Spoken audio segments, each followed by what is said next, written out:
Hi everyone. So you've been circling prayers for 5 days now, and now we're entering into day 6. Now the title of day 6 chapter is Shameless Audacity. And what does that mean?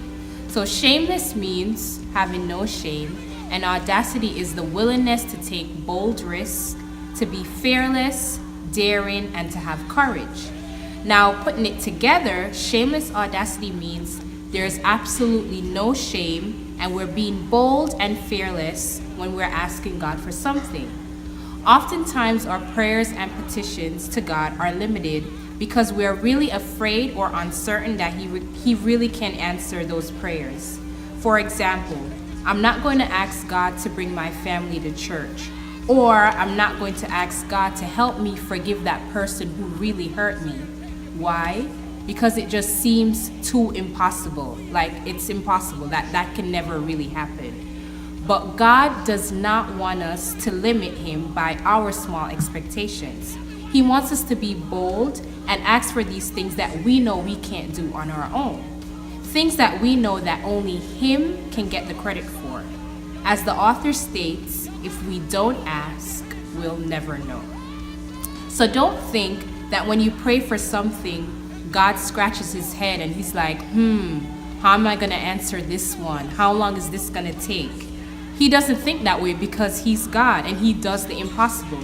That's the business that He's in. He does the impossible things for us.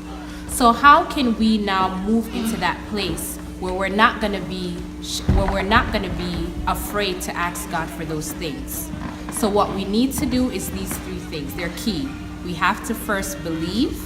We have to have faith, and last but not least, we have to make sure that whatever we pray for, it's to honor God and to give Him the glory and honor that He deserves, so that His glory can be revealed to you, to us, and to others in our lives. As the author states again, God doesn't answer prayers just to give us what we want. He answers prayers to bring glory to His name. So we have to make sure that that's our intent, that He's going to get the glory out of the situation. So what are some things that you have been afraid to ask God for? Some impossible things. And when you pray, is your intent and your motive at the end to give God the glory? Those are 2 takeaway questions that I want us to have at the end of this chapter. So today's challenge is to pray for that impossible situation, to be bold, to have faith, and to wait. To remember to have patience and wait.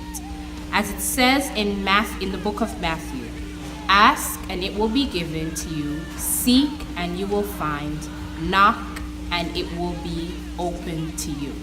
So I'm encouraging everyone to just finish this day with being bold in our petitions to God. And as the book states, the greatest tragedy in life is the prayers that go unanswered, simply because they go unasked. Draw the circle.